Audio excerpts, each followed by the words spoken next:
Trading trading মানে সাট্টা, জুয়া। জুয়া খেলে কখনো বড়লোক হওয়া যায় না। জুয়া খেলে সবাই ধ্বংস হয়ে গেছে। জুয়া খেলে আমিও ধ্বংস হতে হতে রয়ে গেছি, ধ্বংস হওয়ার কাছাকাছি পৌঁছে যাচ্ছি। মা বাবা চিন্তায় আছে কি হবে না হবে। এই মুহূর্তে প্রমাণ করা সম্ভব নয় এখান থেকে কি হয় না হয়। নিজেই রেকর্ড করছি, পরে কোনো দিনও পিছন ফিরে তাকিয়ে দেখব কি ভুল করেছিলাম, কি করিনি, কি করা উচিত ছিল। মনে হয়, যদি মনে হয় তো আজকে মোটামুটি প্রফিট 1,02,000 প্রফিট বুক হয়েছে। এটা সেকেন্ড টাইম যখন 1,00,000 টাকার মতো প্রফিট বুক হচ্ছে। এর আগে একদম প্রথম যখন ট্রেডিং শুরু করেছিলাম তখন হয়েছিল একবার। তখন কিছুই জানতাম না, কিন্তু তখন একবার পজিশান নিয়েছি। নিউজ ছিল যে এই স্টকটা আজকে ওপরে যাবে, যেমন কি ইউটিউব নিউজ এইসব দেখে। তখন লেভারেজ দিত প্রায় 20x মতো।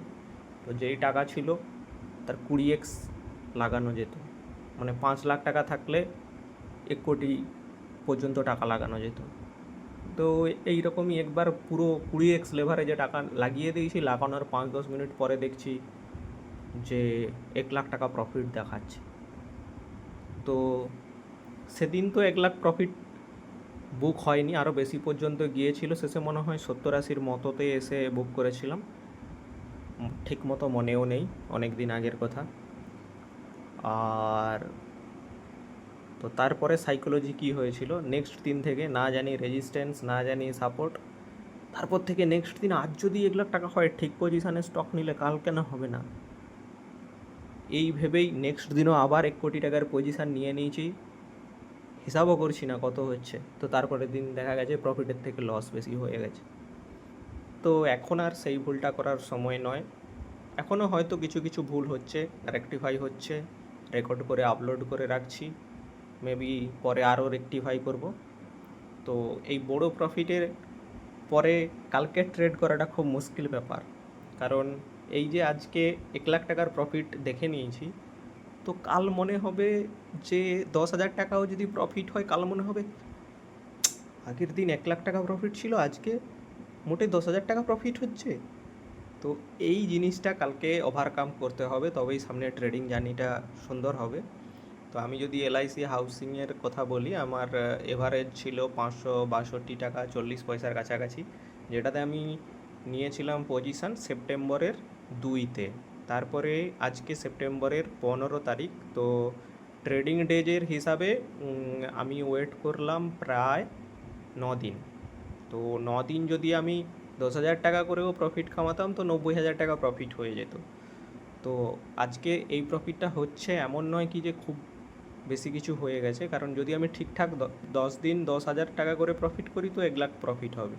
কিন্তু আমাদের মাথা অনেক সময় এভাবে ক্যালকুলেশান করে না, মাথা অনেকভাবে ক্যালকুলেশান করে। কখনও স্টক নিচে এসে যায়, তখন মনে হয় ঠিক আছে চার্জটা অ্যাটলিস্ট চার্জটা তুলে নেই, বিক্রি করে দেবো। যখন চার্জ ওঠার পয়সা এসে যায় তখন মনে হয় 2 দিন হোল্ড করলাম তো কী প্রফিট হলো, 20,000 টাকা প্রফিট আসুক বেঁচে দেয়।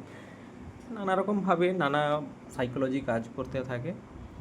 তো এসব হয়তো নেক্সট টাইম ধীরে ধীরে ধীরে ধীরে যখন আরও ট্রেডিংয়ে মেবি বড়ো হব, তখন এইসব চিন্তাভাবনা আরও পরপর চেঞ্জ হয়ে যাবে। তো আজকে এলআইসি হাউসিং ফাইন্যান্স ওপেন হয়েছিল প্রায় 569 টাকা 80 পয়সাতে, এবং হাই 75-80, আর আমি বিক্রি করেছিলাম 573 টাকাতে।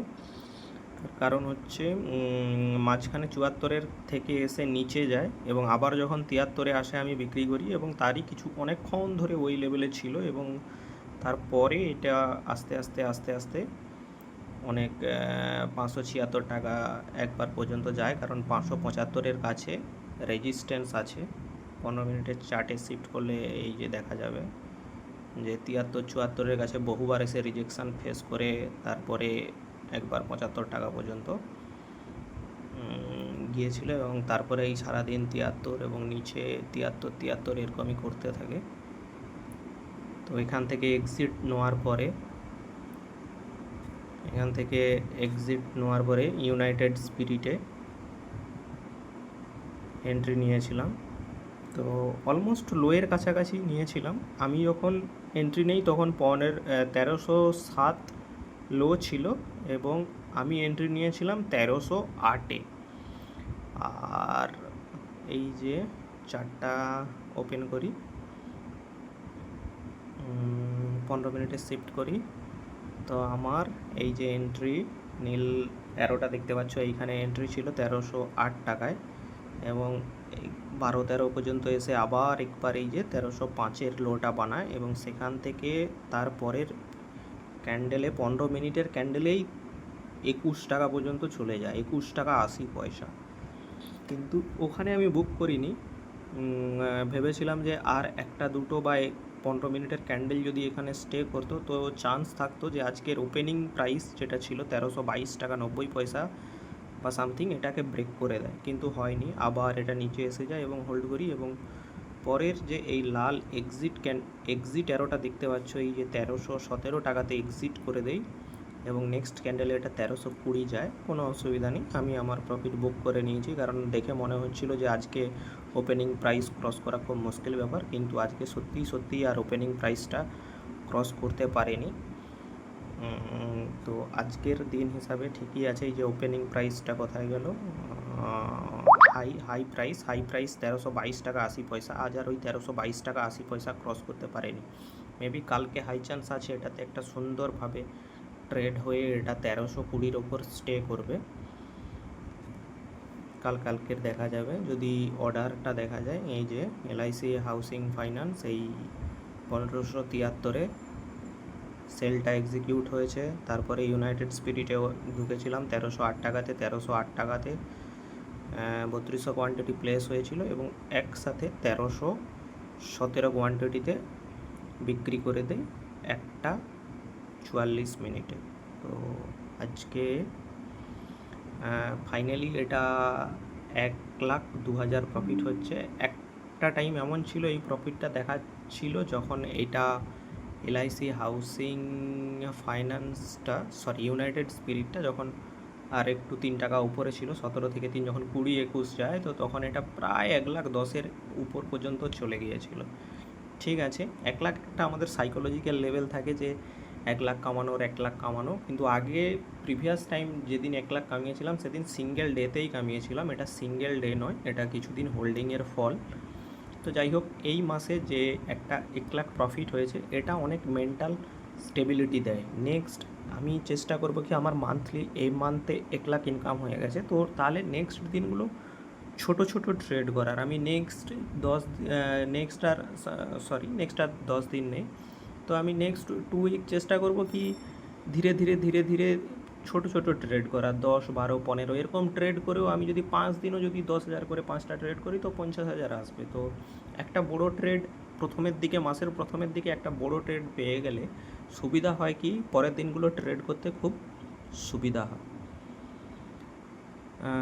ঠিক আছে, দেখা যাক আবার নেক্সট কবে 1 লাখ অ্যাচিভ করা যায়, ততদিন ছোটোই ট্রেড করতে থাকি।